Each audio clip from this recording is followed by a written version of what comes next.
The 12th of March, 2024.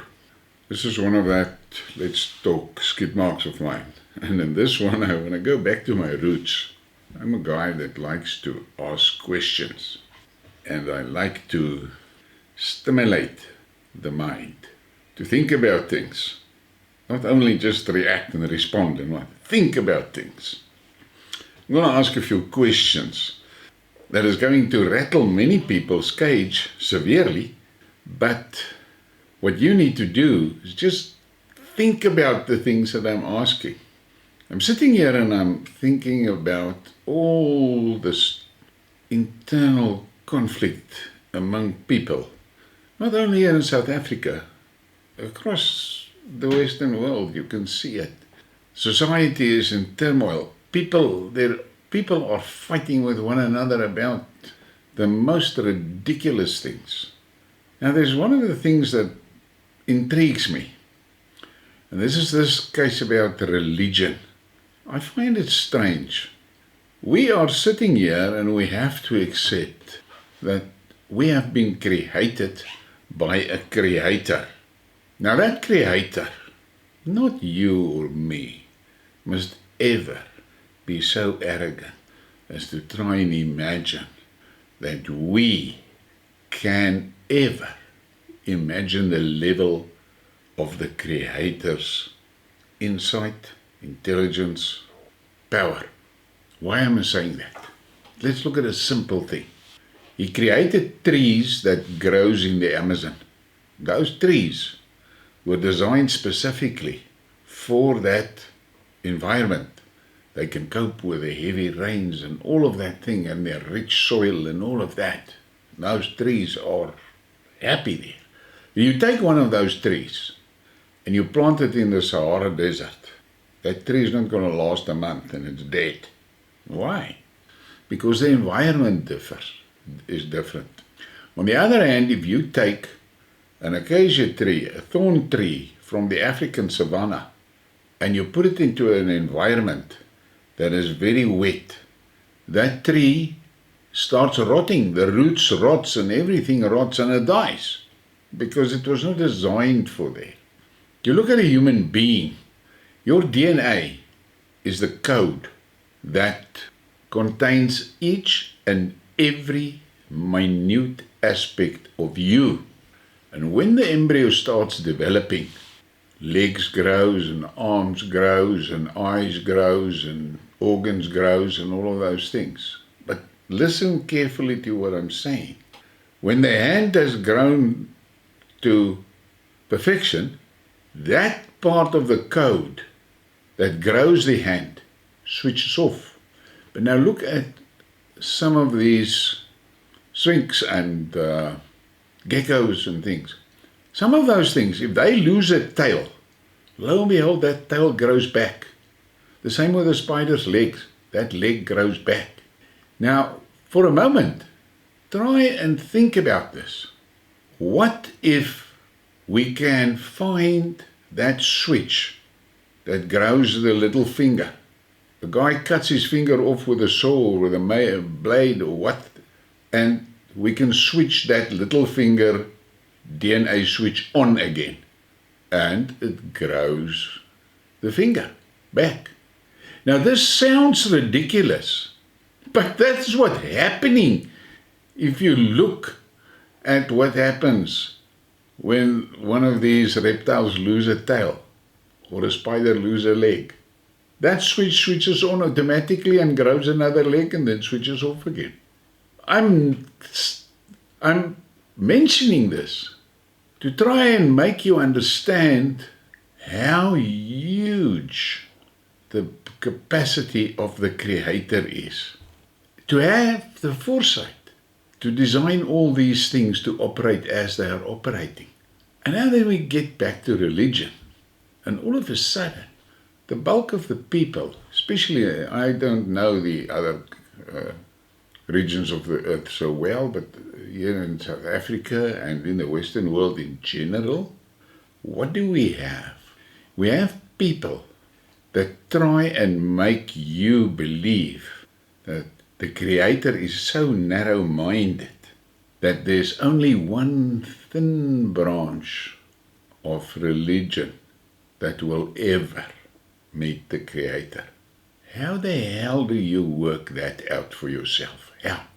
Just as a tree is designed for the rainforest or for the savanna, people's minds differs. People's culture differs. People sees things differently. And that is why there are different religions across the globe.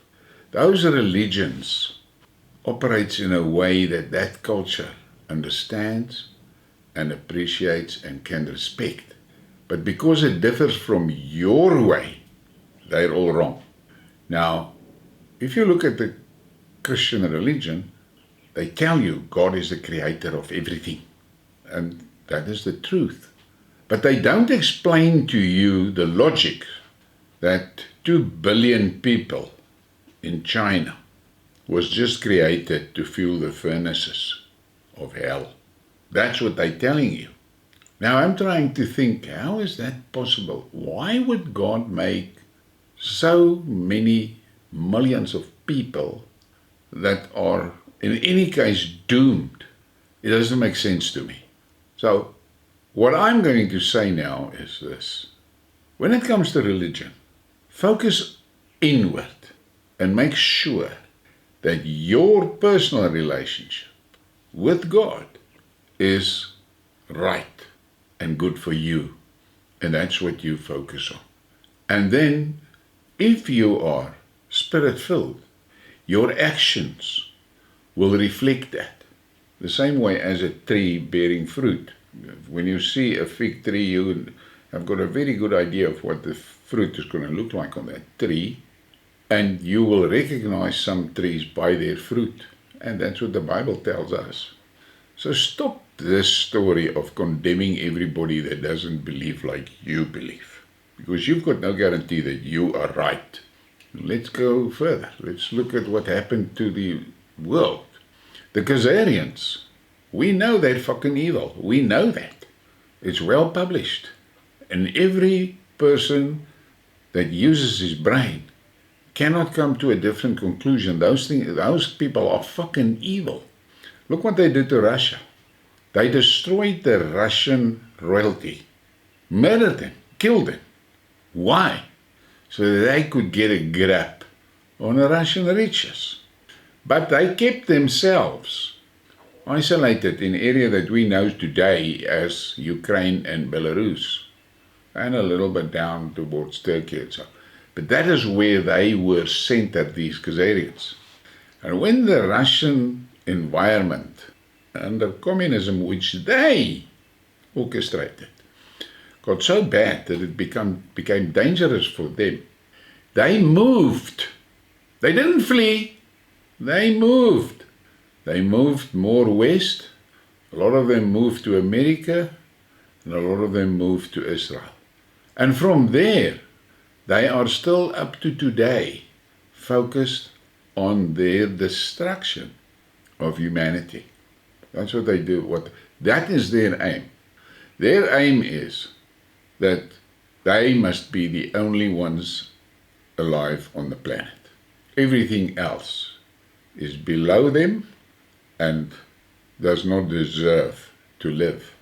And this Khazarians are a massive component of XXX, and you can see what happened.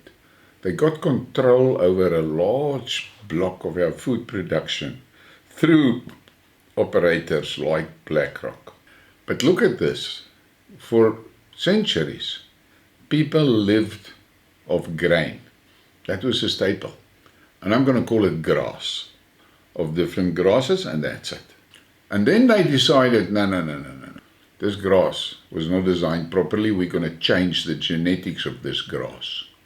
Plus, we have to make sure that our grass is the only survivor. So our grass must be resistant to the herbicide that we will design to destroy all the other grass. And that's where you get the GMO corn and things like that. And you guys know the story about GMO. Now, something that you have to take into consideration Why did Putin ban GMO out of Russia? Why? And with the GMO, Monsanto as well. Because the GMO seeds is protected by the Monsanto herbicides that destroys all the other things that competes with that GMO seed. But the big thing about the GMO is that the GMO is seasonal. You cannot harvest seed from a GMO plant. You have to buy new seed from the GMO providers. That is how they got hold over the food production. Now it's interesting that Europe has also banned a lot of GMO, but here in South Africa we have a problem. The GMO has been pushed by organized agriculture, and what we know as the mega farmers, they went flat out for it, just for the production purposes. But what is actually happening in the background? XXX has got control over the food production. Then there's another thing. There's been studies done that shows that if babies do not receive enough protein while they grow up, they are mentally restricted because the brain needs the protein to develop. Now what is XXX doing currently? We see it all over the social media, the news pages and so, with this artificial meat that they're making. What the fuck is that? Why do you need artificial meat? God created the animals to provide the meat for us. But no, the Khazarians don't like that. XXX doesn't like that. They see themselves as the God. You need to think about these things. Then you get these fads, people go, they become vegetarians and vegans and things like that. And they make a lot of stories about it. But nobody really go and look what is actually happening to these vegetarians and vegans. There has been many reports of how their offspring are stunted. The babies' birth weights are low, the babies don't develop properly and things like that. But that they will never tell you. And we have to be truthful to ourselves and focus on the basics. Our ancestors stayed alive and thrived through the ages on the basics. And they used the food that were provided by God, the plants that were there provided by God for the people to eat, the animals to eat and so. And now in this era that we are living today, we are being pumped full of artificial shit. And that's it. Another thing is AIDS. You have to ask yourself, what the fuck is actually going on with AIDS? First of all, after all these years and with all the billions of dollars that has been invested in it, why is there not a vaccine that is effective? That's one question.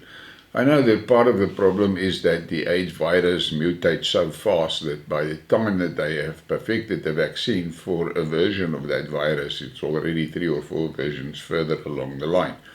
That's the one problem. The other problem is this last X of the XXX, the global pharmaceutical operators. They're making a fuck a lot of money out of AIDS. So why would they cure a disease that makes so much, that creates so many customers for them? They will not. Don't bluff yourself. They won't. Because they're making a lot of money. These are the things that you have to think about. Then look at South Africa. What the fuck is going on here in South Africa with the political environment? This political environment is so sick and fucked up that a decent person with basic principles cannot vote for any one of them because all of them support some form of XXX doctrine. All of them. And then if you think that there's a political solution for South Africa, you're living in La La Land because it will never be solved. Just look at what's happening in the DRC. The DRC is in turmoil. For how many years? Total turmoil. There is chaos and destruction in the societies in the DRC. But in the back end, the minerals flows out of the country without stop. That is why we need to be aware of it. South Africa is going the way of the DRC, and it will be quite easy for them to get that fire going because of the simple reality that South Africa has got so much ethnic groups. All they need to do is stir up shit between the ethnic groups, and that's it. And those ethnic groups will be so busy with one another that they will not even be aware of the fact that XXX is plundering the country. We are not even in that civil unrest situation yet, and XXX is already plundering the country. People are living in dream worlds. The ANC has handed over the whole country to XXX already. Now we see this shit with Gordon and SA Airways and all of that shit, and we see these things. But in the reality, if you go and look, there's basically nothing that is left that can be seen as state assets or public assets. None of that. Everything has been bonded. The last thing that I was concerned about was the Eskom grid. But it now appears that the Eskom grid has been given as security to the World Bank. Now, if you have given it as security to the World Bank, it's just as good as you've given it to XXX. Because all the World Bank needs to do is demand payback on the loan, and you will default and they take the asset. That is where we are today. But we keep ourselves busy with cuck. Your religion, the way you practice your religion is wrong. The way I practice my religion, that's right. So we fight forever about that. It will never change. You cannot change people's view when it comes to religion. It's only the Holy Spirit that can do it. But we need to stop with this fucking fallacy that the way we believe is the only way that is correct. I look at certain things and I ask myself, how is that possible? That a person that uses his brain and applies his mind cannot see that there's a problem. And with religion, that is one of the big things. We're quick to say, yeah, all Muslims go to hell, all Buddhists will go to hell, all those will.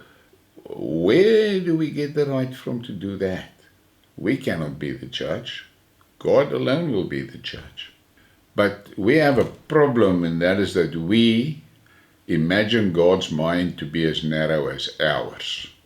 And we must get away from that. We are sitting in South Africa on a ticking time bomb. And there's one of two outcomes. Somebody will disable that bomb, or that bomb is going to go off. Unfortunately, those that are capable of disabling that bomb is not allowed close to that bomb. So all that is left is for those that are capable of disarming that bomb but can't get to it, to make sure we are protected in our own environment. And I said it in Skidmark. Focus on your family. Make sure you can protect you, yourself, your wife, your children. And if every one of us does that, there's a community that can protect themselves. You have to do it, because if that bomb goes off, it's going to be each man for himself. And there's a lot of people that say, yeah, you must move here and move there and move that, but that's not practical. Most of the people is anchored where they are. So the solution is to make sure that you are capable of protecting and providing where you are. And if all your neighbors do the same, your community will be safe. This is what we have to understand. But look, I've now talked a lot of things that make people think, and I want to make you think again about that issue of a lizard that grows a new tail. How does that happen? How does that happen? If I lose a finger, why can't I grow a new finger? I'm wondering. Please give me a like and a subscribe and share it. Thank you for your support.